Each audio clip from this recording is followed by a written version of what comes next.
O Senhor Jesus, no seu ministério terreno, Ele nos trouxe uma informação, uma declaração, algo bastante surpreendente, principalmente para os judeus que estavam habituados com uma religião, digamos assim, bem ritualística, muito litúrgica, né? Com as coisas tão sendo tão bem elaboradas ali. E o Senhor Jesus, ele vem trazer algo que a princípio parece uma novidade para os judeus. Ele vem dizer que ele está trazendo o reino de Deus. E Jesus, ele veio estabelecer o reino de Deus, a sua igreja, trazer o reino de Deus no coração dos homens. E quando Jesus, ele está já prestes a ser martirizado, não, está prestes a ser crucificado, né, julgado, preso, julgado e condenado, um pouco antes ele deixa essa palavra aqui para os seus discípulos, na intenção de consolá-los e também de fazer novas afirmações, que, no sentido de que o que iria acontecer nos próximos dias, nas próximas semanas, seria a crucificação e a morte de Cristo, não seria o fim de tudo aquilo que Cristo veio fazer no mundo, estabelecer o seu reino. Então ele fala para os seus discípulos essas palavras altamente consoladoras: não se turbe o vosso coração. Irmãos, nós vivemos de boa mente. O que nós fazemos, como o resultado sai das coisas que fazemos, se nós não fazemos de boa mente, de boa fé, de boa vontade. Jesus, ao longo do seu ministério, ele falou diversas vezes para os seus discípulos: não temais, tende bom ânimo. Uma das palavras de ordem do Evangelho é ter bom ânimo, é agir de boa mente. Então nós devemos olhar para a vida, mesmo nas situações mais adversas, sempre de boa mente, sabendo que existe um Deus soberano que está governando sobre aquilo.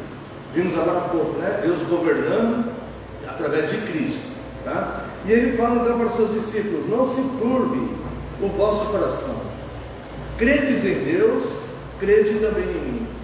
Bom, se nós crermos de fato em Deus e aquele que está à direita de Deus, que é Cristo, nós não precisamos viver com os corações turbados. É evidente que, como seres humanos, vivendo num mundo mau como este, haverá momentos que ficaremos tristes, né?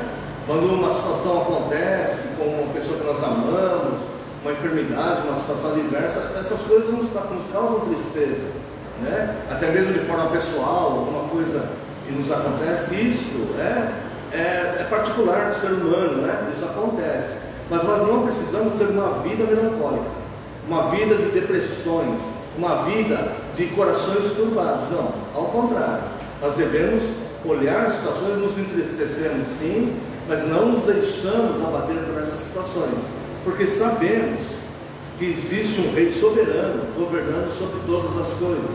Então é possível uma mudança de mente. William James, considerado o pai da psicanálise norte-americana, ele disse certa vez que é possível mudar de vida mudando de comportamento.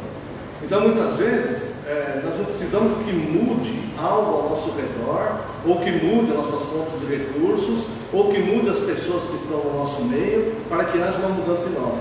Na maioria das vezes, basta nós mudarmos de atitude, mudarmos de comportamento, mudarmos a forma que nós pensamos, tá? E isso certamente vai refletir em alguma mudança benéfica. Então Cristo fala: não se turbe o vosso coração, credes em Deus, credes também em mim. Aqui está a rocha, o ponto de equilíbrio, o fundamento, a sustentação do real motivo do porquê eu não preciso viver com o meu coração turbado ou turbado. E aqui então ele vai falar de algo que virá após a sua saída desse mundo, né? Após ele ser morto, crucificado ali e tal. Ele fala: na casa de meu pai há muitas moradas, se não fora, eu vos teria dito. Aqui, o que ele está dizendo? Existe lugar de repouso para você. Você não vai ficar sem esperança. Ainda há um repouso para o povo de Deus, como diz o autor aos Hebreus. A breve e momentânea tribulação que nós passamos neste mundo, eles não estão nos direcionando para um fim trágico. Não, ao contrário. É motivo de nós agradecermos a Deus por passarmos, por padecermos sofrimentos neste mundo, porque se ainda estamos aqui, Deus ainda está forjando o nosso caráter, Deus está nos moldando a ponto de ficarmos prontos para um dia sermos recebidos neste reino onde há muitas moradas. Você não será excluído, e cada lágrima do seu rosto será enxugada por Ele mesmo. Então cada situação, seja ela de tristeza, de algum tipo de desamparo ou abandono que as pessoas passam, tudo isso serve como pedrinhas construindo, a mansão celestial onde nós iremos morar ali. Então Deus, Ele tem todo um propósito e todo um governo sobre todas essas coisas. E Ele diz: se não for assim, eu não teria dito. Ou seja, eu não estou enganando vocês. Se não fosse dessa maneira, se não houvesse um lugar seguro e concreto, onde eu vou receber vocês, e vocês usufruirão de muita paz, de paz intensa e de alegria, eu teria dito a vocês. Eu teria dito: olha, o mundo se resume nesta vida aqui, e após isso acabou. Mas não é assim. Então eu teria dito, eu não enganaria vocês. É isso que Jesus está falando. Nós estamos vendo aqui alguém que sabia que seria crucificado dentro de alguns dias. Então Ele consola amplamente. Eu sei do que eu estou falando, eu vou preparar um lugar. Há lugar para você, há esperança, há repouso. Tá? Não desfaleça as suas mãos. Não deixe o mal vencer o bem que há em você. Fortaleça o seu coração e tenha de bom ânimo. Não se turbe. Não turbe o seu coração. Siga em frente, de boa mente. E depois ele diz aqui, pois vou preparar-vos lugar. Bom, falei essa pequena introdução aqui desses dois versículos, irmãos, porque eu quero abordar com os irmãos o efeito prático da salvação pela graça na vida do eleito. Então, Cristo, Ele está falando para os discípulos: eu vou preparar-vos lugar. Vocês têm lugar garantido comigo. Vocês são salvos pela minha graça.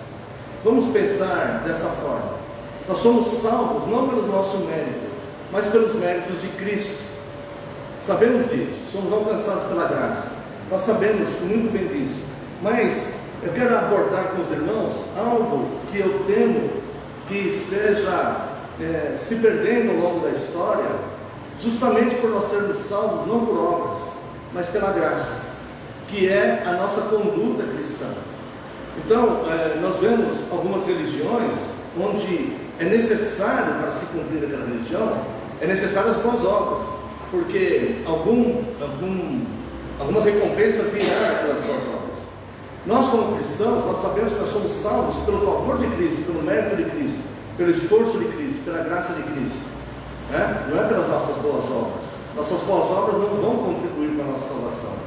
Mas isso não quer dizer que nós não devemos viver como cristãos neste mundo, sendo luz e amando pessoas.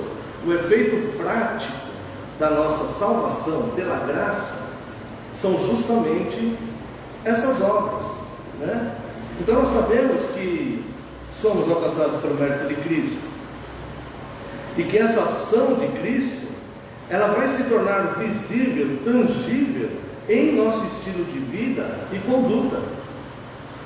Não vamos chamar de boas obras, embora os cristãos devem praticar boas obras, mas vamos chamar isso, irmãos, da conduta natural do cidadão do reino dos céus. Cristo veio estabelecer o reino de Deus. O que é o reino dos céus? Não existe uma afirmação em português, mas existe no grego. Foi traduzido assim para o português, o reino dos céus, Mas no grego, basileia tu theo, quer dizer o reino dos céus, ou o reino de Deus. ele é o governo ou o domínio em que Deus é soberano regente e soberano governante. Este reino, como qualquer reino, ele possui leis e regras. E essas leis, ao serem observadas, nós refletimos de fato que nós fazemos parte deste reino, entrando nele não por nossos méritos, mas alcançados pela graça de Deus. Não sei se está dando para entender. Nós somos inseridos neste reino de Deus pela graça e favor de Cristo, sem nenhum mérito nosso. Mas uma vez no reino de Deus, nós vamos viver como cidadãos deste reino, súditos que servem por amor ao seu rei e os seus decretos e os seus editos. Então, necessariamente, os súditos do reino de Deus são pessoas diferentes em pensamento, em padrão moral e em conduta dos demais homens, das demais pessoas. Necessariamente nós temos que ser diferentes em pensamento. Nós alimentamos o nosso pensamento com as coisas do alto, como diz o apóstolo Paulo aos Filipenses, capítulo 4, verso 8. Somente o que é de boa fama, somente o que é útil, somente o que há virtude, somente o que é bom, somente o que edifica, nisso pensar. Nós sabemos que o curso do mundo é cada vez pensar coisas mais deterioradas. E pelos pensamentos deteriorados e corrompidos que as pessoas vão se alimentando, mesmo que inconscientemente, é que vai ser consumado o pecado um dia. É por causa desses pensamentos corrompidos, esses pensamentos impuros, que vão sendo tratados e alimentados na mente das pessoas, mesmo que inconsciente, parece tão inofensivo, uma vez que está só na mente da pessoa, é que vão surgir os adultérios, vão surgir as famílias desestruturadas, vão surgir os filhos abandonados, vão surgir até mesmo crimes. E não poucas lágrimas e muita frustração, muita decepção, muita depressão e muita falta de ânimo na vida das pessoas, falta de vigor, falta de força, porque elas foram se hidratando, alimentando sua mente com esses pensamentos que não são os pensamentos do reino de Deus. Então, o cidadão do reino, aquele que é alcançado pela graça de Cristo, ele não fez nada para ser alcançado ali. Ele simplesmente foi alcançado por Cristo, totalmente impassível. É como quando nós batizamos um bebezinho, é o mesmo princípio da conversão. O homem é totalmente passivo, ele foi alcançado por Cristo. E aí, ele, uma vez alcançado, ele está inserido no Basileia Theoteó, que é o reino de Deus. E ele começa então a viver como súdito deste rei soberano, que vai controlar tudo, que controla tudo e que vai vir julgar vivos e mortos. E ele começa então a produzir na vida dele os efeitos práticos de viver sobre a lei daquele reino. Então não é porque ele foi alcançado pela graça que ele vai continuar a sua vida vivendo indiferente ao reino, né? Então o pensamento do súdito do reino de Deus, ele deve ser diferente. O padrão moral deve ser diferente. Nós temos um código moral perfeito nas Escrituras, que é a lei, os 10 mandamentos, né? Que nós fazemos aqui a leitura, né? Recitamos a cada 15 dias. Nós não perdemos esse código moral, ele é perfeito e absoluto. Quem dera as pessoas do mundo vivessem assim. No céu nós viveremos assim, seguindo esse padrão positivo, perfeito. Não haverá essa cobiça que leva as pessoas a causarem dor na vida dos outros. Não haverá mais isso. Então nós temos já que refletir isso, vivendo nesse mundo, procurando aplicar já, mesmo vivendo ainda neste corpo imperfeito, com a nossa mente imperfeita, com o nosso intelecto corrompido também, né, pelos efeitos do pecado lá dos nossos pais Adão e Eva, que vem lá do Éden. Mas nós temos aqui essa distinção, para um pouquinho. Eu não vou alimentar esse pensamento em mim, porque eu não sou mais aquela pessoa. Eu não sou mais aquele velho homem. Hoje eu sou um cidadão do reino. Existe um padrão muito mais elevado e que vai poupar não só a mim, mas outras pessoas também de sofrerem com as minhas atitudes e com as minhas ações, com as minhas palavras e tudo mais, né? Tá? Então o pensamento, o padrão moral e a conduta, ela é diferente. Convido a amada congregação a leitura do Salmo 15.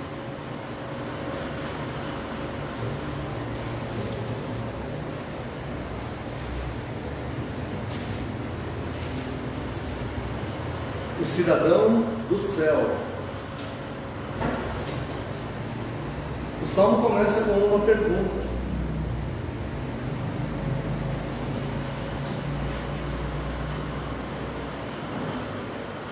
Quem, Senhor, habitará no teu tabernáculo? Quem será esse cidadão do céu? Ele está perguntando aqui, qual é a característica, Senhor, deste cidadão do céu? Que aqui é interessante que a resposta desse salmo, o salmo, ele não o salmista aqui, o Espírito Santo, quando é o Espírito salmista, ele não desconhece que nós somos salvos pela graça. Mas ele fala que aquele salvo, aquele que vai herdar o céu, ele tem uma característica, e nós vemos que essa característica aqui, ela é um padrão moral do céu. Quem, Senhor, habitará no teu tabernáculo? Quem irá de morar no teu santo monte? O que vive com integridade e pratica a justiça, e de coração fala a verdade. Olha aqui uma das primeiras características, né? Pessoas íntegras, que praticam a justiça, não perfeitas, não santarrões, não pessoas que querem ter uma religião aparente, uma santificação aparente, não. Pessoas que sabem o quanto estão expostas e quanto podem ser influenciadas pelo mal. Nós conhecemos o mal que tem no mundo, nós sabemos, podemos fazer esse mal, mas nós não vamos fazer, porque nós somos cidadãos dos céus. Charles Spurgeon, certa vez, ele usou uma expressão muito forte. Ele fez uma ilustração muito forte, que chocou as pessoas. É o sermão 1682. Ele fez o sermão e chocou muitas pessoas que estavam ali, quando ele deu essa ilustração. Mas depois as pessoas entenderam. E ele fala assim, olha, esse reino, ele está instalado em nós. Ele não fala o reino, ele está falando outra coisa lá, né? Esse reino está instalado em nós. E ele usa uma ilustração para falar como que nós, mesmo sendo corrompidos e mesmo sabendo e tendo a possibilidade de fazer o mal, como que nós cristãos, nós nos recusamos a fazer esse mal. E ele usa uma ilustração que é forte, né? Nós até perdoamos os irmãos, mas é para entender, né? Uma mãe que tem um bebezinho no colo. Fernanda com o bebê no colo, né? É a ilustração um pouquinho forte. Aí ele usa essa ilustração assim. E ele fala assim, dê uma faca para essa mãe e fala para ela cravar no coração do filho dela. Ela não vai fazer isso. Ela vai ser impedida de fazer isso por ela mesma. Por ela mesma. Não vai precisar o marido segurar a mão dela, alguém segurar. Ela simplesmente não vai fazer. Ela vai se horrorizar com isso. O simples fato de pensar isso já é abominável. Nem vai passar isso pelo pensamento. No entanto, ela sabe fazer isso. Ela tem força física para fazer isso, e a criança não poderia impedi-la de fazer isso. Então, só que simplesmente ela não vai fazer isso, porque existe um padrão moral nela, um amor instalado nela, certo? Uma correção de caráter instalado, que ela não vai fazer isso de jeito nenhum. Impossível ela fazer isso, embora ela poderia fazer. Não sei se os irmãos entenderam. Nós estamos neste mundo com essas propostas. Nós sabemos fazer o mal, nós temos força para fazer o mal, nós podemos alimentar o mal, mas se nós somos de fato cidadãos do reino, isso para nós, só pensar isso já deve causar essa abominação. É abominável pensar isso. Eu jamais vou fazer isso com alguém, jamais vou fazer esse mal, jamais vou fazer isso com alguém, tá? Então isso é dentro desse sentido que este cidadão do céu é o que de coração fala a verdade, o que é íntegro. Ele é íntegro, ele não tem atos de integridade, ele é íntegro, é a natureza dele. Ele busca justiça, ele não se satisfaz com as injustiças, ele fica inconformado com as injustiças do mundo. E o quanto está na mão dele, ele procura ser justo em tudo aquilo que ele faz, procurando bem. Vocês estão vendo que como não basta apenas dentro do contexto geral do salvo, não é só aquela situação que fala, foi salvo pela graça. Sim, foi salvo pela graça só pelos méritos de Cristo. Vou repetir isso. Não fez nada, não tem mérito nenhum. Mas, uma vez instalado no reino de Deus, alimentado por Cristo, pelos bons pensamentos, pela palavra, pelo Evangelho, ele vai refletir na vida dele essas ações, né? Verso 3: o que não difama com a sua língua. Ele não vai ficar falando mal de outras pessoas, ele não vai ficar difamando pessoas. Ele pode comentar um caso, algo que aconteceu e tudo, mas o difamar é inventar algo, de repente, que a pessoa não fez, ou ele pensa que a pessoa fez e a pessoa não fez. Isso seria a quebra do novo mandamento, né? Não difama com a sua língua, não faz mal ao próximo, não lança injúria contra os seus vizinhos, o que aos seus olhos tem por desprezível ao réprobo. Ou seja, para nós é desprezível a crueldade e a maldade das pessoas que estão fazendo no mundo. Nós vivemos de outra maneira, nosso pensamento é outro, nós somos outro tipo de pessoas. É assim, nós somos do reino, tá? Não fizemos nada para entrar lá, fomos eleitos, alcançados pelo amor e misericórdia de Cristo. Pelas nossas obras nós não conseguiríamos chegar lá, mas nós somos instruídos, alimentados, o Espírito que opera em nós, a mente de Cristo que opera em nós, ela tem essas características. O que a seus olhos tem por desprezível ao réprobo, mas honra aos que temem ao Senhor. O que jura com dano próprio e não se retrata. O que quer dizer isso? Ele falou a verdade, e mesmo que ele sofra o dano, ele não vai ceder à mentira, né? O que não empresta o seu dinheiro com usura. Isso aqui a gente conhece mais como agiotagem, né? Ficar cobrando ali um juro absurdo, emprestar dinheiro, oprimindo outras pessoas para enriquecer mais, né? Nem aceita suborno contra o inocente.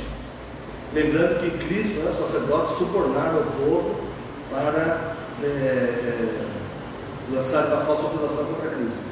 Quem deste modo procede não será jamais abalado. Então nós vemos, irmãos, que existem algumas características daquele que de fato é alcançado pela graça. O Senhor Jesus aqui no Sermão do Monte, Mateus 5, verso 3, aqui ele vai falar das bem-aventuranças, né? Mas eu vou ler só o 3. Bem-aventurados humildes de espírito, porque deles é o reino dos céus. Para a pessoa ser humilde de espírito, ela não precisa ser pobre e miserável. Ela pode ser a pessoa mais rica do mundo e ser humilde de espírito. Ou ela pode ser pobre, bem pobre, e ser humilde de espírito. Então, isso aqui é algo instalado interno, independente de como ela vive aí socialmente, né? Ele é humilde de espírito. Mas existe um contraste aqui, que eu gostaria de apresentar com os irmãos, que é a rejeição daqueles que não são cidadãos do reino, que está em Jeremias capítulo 6.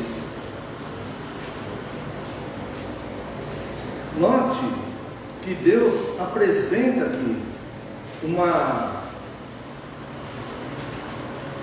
Deus apresenta aqui para eles o que é bom que eles façam. 6,16 de Jeremias. Assim diz o Senhor: ponde-vos à margem do caminho e vede. O que Deus está falando assim para eles? Ele falou assim: olha, para um pouco, você está caminhando para um lado aqui, né?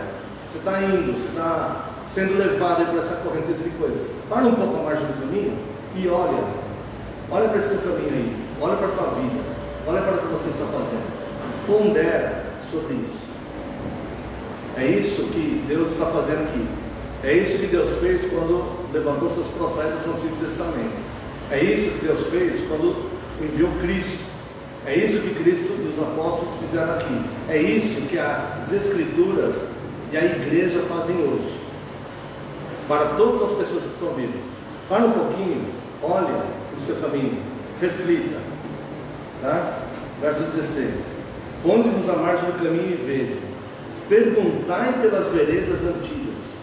Pergunta, certo? Mudou essas veredas antigas? Mudou essa moral? Deus mudou alguma coisa ao longo da história? Deus fez alguma mudança na sua moral, no seu padrão? Pergunta sobre os caminhos pelas veredas antigas. Qual é o bom caminho? Pergunta qual é o bom caminho. Andai por ele e acharei descanso para a vossa alma. Mas eles dizem, não andaremos. Então, o que nós vemos aqui? Deus, na sua graça, na sua misericórdia, Ele fala para cada um de nós: para um pouco. Você está caminhando a passos largos aí para um lado. Para um pouquinho, vem para o lado aqui, ó, vem para a margem. Tipo assim, ó, para aqui no acostamento. Quem está na estrada, numa pista, para aqui no acostamento. Reflete no seu caminho. Está certo? Onde você vai, o que você vai fazer e para onde isso vai te levar. É correto isso? É bom? Considera isso com as veredas antigas. Deus mudou alguma coisa? Você está dentro do padrão de Deus aqui? Veja o caminho. Lembre-se do caminho de Deus, porque nele você vai achar descanso para a tua alma. Irmão, você tem uma advertência para o que virá. Você vai achar descanso para a tua alma. Mas eles dizem, não andaremos. Então existe uma diferença desse cidadão aqui de Jeremias 6,16 do cidadão do Salmo 15. O cidadão do Salmo 15, nenhum dos dois pode fazer nada para ser salvo. Nenhum dos dois pode fazer nada. O cidadão do Salmo 15 foi alcançado por Cristo. E ele começa então a viver segundo os padrões do reino. O do verso 16 diz, eu não vou andar por esse caminho. Eu não quero. Os ímpios dizem, estou determinado em meu coração, não andarei neste caminho cristão. E ele pode chamar isso aí de fundamentalismo, de hipocrisia, de falso moralismo. Ele pode dar o título, o rótulo que ele quiser. Mas o que ele está dizendo não é para a igreja, não é para os cristãos. Ele está dizendo para Deus, eu não vou andar nesse caminho. Eu não vou andar nesse caminho. E por fim, irmãos, nós sabemos que a salvação, de fato, como falei algumas vezes aqui, ela não é por obras. Mas é evidente que as nossas obras, elas refletem a nossa salvação. Tem um versículo aqui em João, capítulo 5, verso 29, que se ele for tirado do seu contexto, vai dar a impressão que somos salvos pelas obras. Se ele for tirado fora do contexto, eu vou deixar ele, porque nós vamos aplicá-lo aqui no contexto desse sermão. E aqui diz assim, ó: os que tiverem feito bem para a ressurreição da vida, e os que tiverem praticado o mal para a ressurreição do juízo. Aqui dá a impressão, se nós tirarmos esse versículo do contexto, se você pegar esse versículo e aplicar ele isolado, dá a impressão que vai para o céu quem faz o bem e vai para o inferno quem faz o mal, como foi ensinado para muitas gerações já, isso, né? Só que não é isso que ele está dizendo aqui. Ele está dizendo que o resultado prático, a conduta prática daquele que foi alcançado por Cristo e vai ser salvo, é a prática do bem. Essa é a prática do bem, é esse que vai ser salvo, né? Alguns fazem o bem na esperança de receber de volta. O Senhor Jesus fala lá em Lucas, eu não vou ler por causa do tempo, mas ele fala lá em Lucas que vai compensar se você amar somente os que te amam, né? Ou se você fizer um banquete para quem pode te oferecer um banquete também outro dia, né? Que proveito nisso? Ou se você empresta com o objetivo de receber em troca outro tanto, né? Mas faça sem o interesse e tal, né? Então o fazer o bem, ele não está vinculado em receber uma recompensa depois dos céus. Mas aquele que é salvo pela graça e que vive na prática das boas obras, é este que vai alcançar a salvação. Eu quero terminar aqui, lendo com os irmãos, Mateus capítulo 25,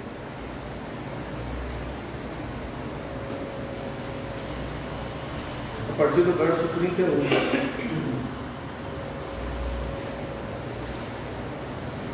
Mateus capítulo 25, verso 31.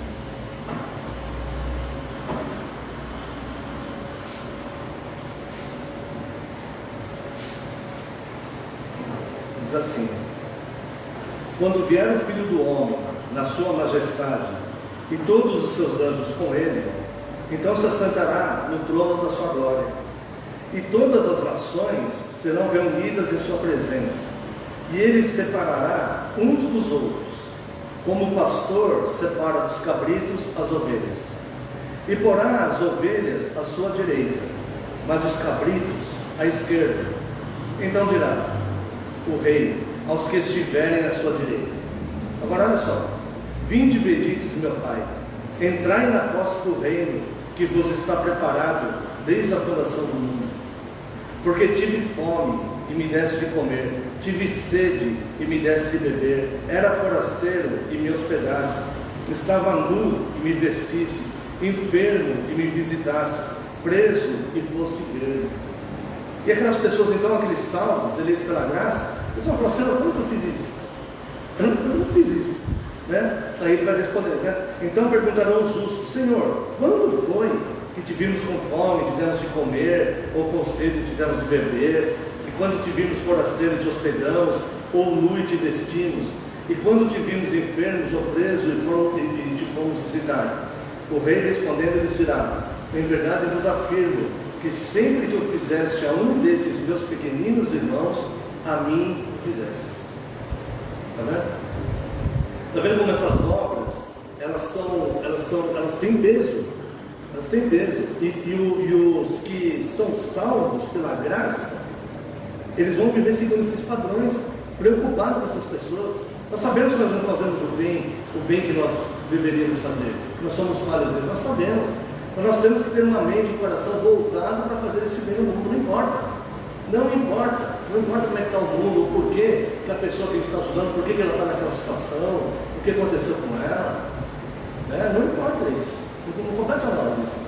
Mas nós devemos procurar sim fazermos isso, né? A condenação é da mesma forma. Então o rei dirá aos que estiverem à sua esquerda: apartai-vos de mim, malditos, para o fogo eterno, preparado para o diabo e seus anjos.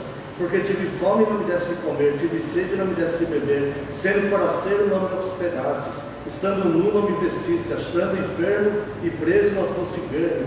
E eles lhe perguntarão: Senhor, quando foi que te vimos com fome, com sede, forasteiro, nu, enfermo ou preso, e não te assistimos?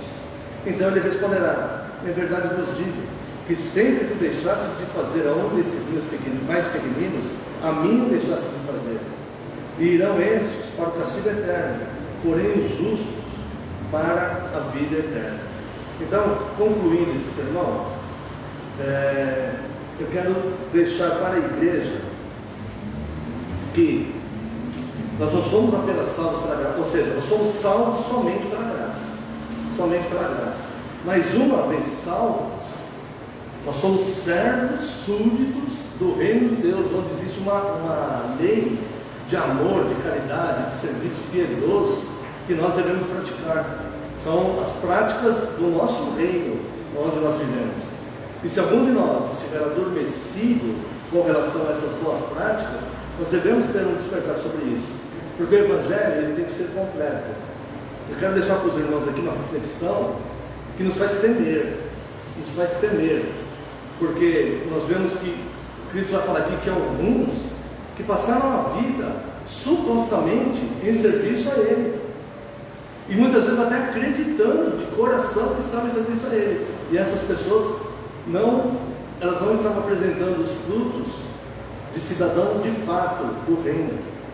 Só para a gente fechar, né, irmãos? Capítulo Mateus 7, né?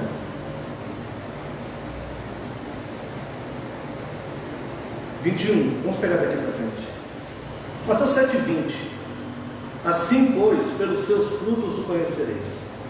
Ele está ensinando que você reconhece até os falsos profetas pelos frutos, não é pelos que eles pregam. Se ele pregar heresia, você conhece ele, né? Mas às vezes ele prega aquela misturado, né? Você conhece ele pelos frutos. A árvore boa não pode produzir fruto mau, e a árvore má não pode produzir fruto bom. Então, pelos frutos conhecereis. Aí vem o verso 21. Nem todo o que me diz Senhor, Senhor entrará no reino dos céus. Uma afirmação, uma declaração de Cristo que causa temor à igreja. Tem que fazer a igreja balançar, tremer, olhar para si mesmo e falar: Senhor, será que eu estou numa espécie de religião aparente, falando Senhor, Senhor a vida inteira? Será que eu estou vivendo assim? Ou estou reconhecendo o Senhor de fato na minha vida e vivendo como súdito do reino? Nem todo que me diz Senhor, Senhor entrará no reino dos céus, mas aquele que faz a vontade de meu Pai que está nos céus. Existe um rei, lembra? Basileia Tolteó. Existe um reino com governante, com leis.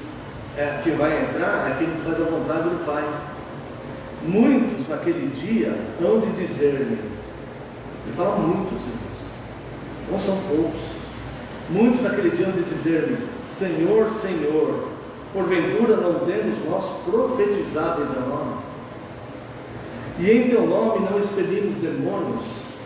Quanta gente fica impressionada, né? Com alguém que faz ali aquela profecia em nome de Deus, ou que expulsa um demônio ali na vista de todo mundo. Parece que fica todo mundo impressionado com aquilo, né? E em teu nome não fizemos muitos milagres. Olha isso, irmãos. Em teu nome não fizemos muitos milagres. Tem pessoas que fazem até reuniões, vão filmar ali. Um filme para dar uma mensagem do Evangelho, um filme para mostrar essas manifestações, e fica todo mundo impressionado, né? E muitos naqueles dias vão dizer-lhe, Senhor, Senhor, porventura não temos profetizado em teu nome, em teu nome nós tivemos demônio, em teu nome nós fizemos muitos milagres. E aqui é de tremer, irmãos. Então lhes direi explicitamente, dá temor de a pessoa escutar o Senhor Jesus falar isso. Então lhes direi explicitamente, nunca vos conheci, apartai-vos de mim, os que praticai a iniquidade. Qual é a prática da igreja? Qual é a prática de cada um de nós? O que nós estamos fazendo com relação a nós mesmos, aos nossos filhos, às nossas esposas, aos nossos maridos, quer dizer, no caso das mulheres, né? Aos maridos, à sociedade? Como que nós estamos agindo? O que nós estamos pensando?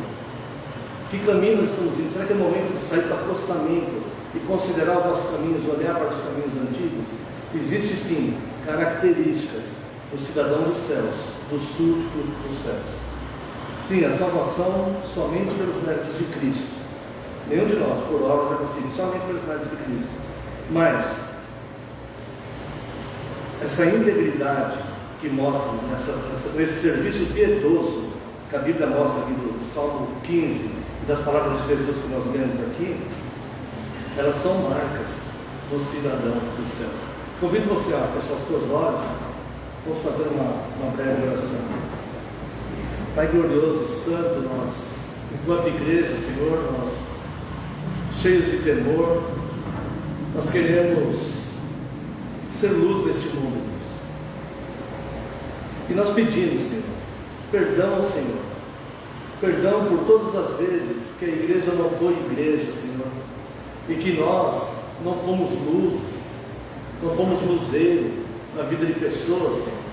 Pessoas que passaram pela nossa vida, que tiveram contato conosco, e que muitas vezes sequer receberam um abraço, uma palavra de alento, ou um olhar de amor, um olhar misericordioso. Se fomos pessoas mais severas, se fomos pessoas que demonstraram alguma frieza, nós também lhe pedimos perdão. Pelo bem que nós sabemos fazer e não fazemos, nós pedimos perdão, Senhor. Ó Pai, está instalado em nós, pela Tua graça, pela Tua misericórdia, o Teu reino está instalado em nós.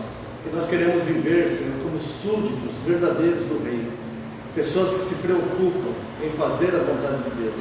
Nós queremos guardar os Teus mandamentos e queremos viver, ó Deus, com integridade, com justiça, fazendo o bem, o serviço piedoso. Nós queremos fazer o bem às pessoas. Nos ajude nisso, Senhor. Perdoa as nossas falhas e que nós, Senhor, possamos viver o Evangelho equilibrado, entendendo que somos sim salvos pelas obras de Cristo, só pela graça.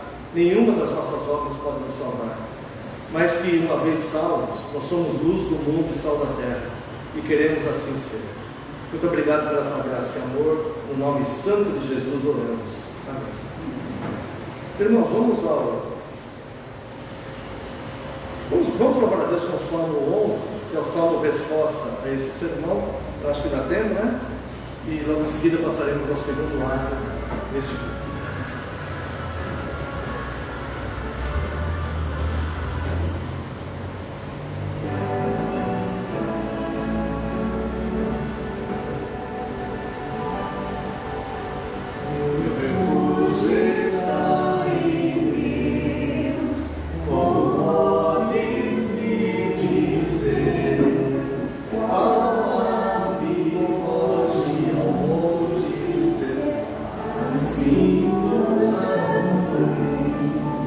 pois este o filho são, beijando a tua mão, para as ondas de suada, nos justos de coração, quando a ressurreição, fundamento já que pode o justo fazer, então, se nessa vil condição, no tempo está o Senhor, e os céus o trono seus olhos sondam a bênção dos filhos dos homens.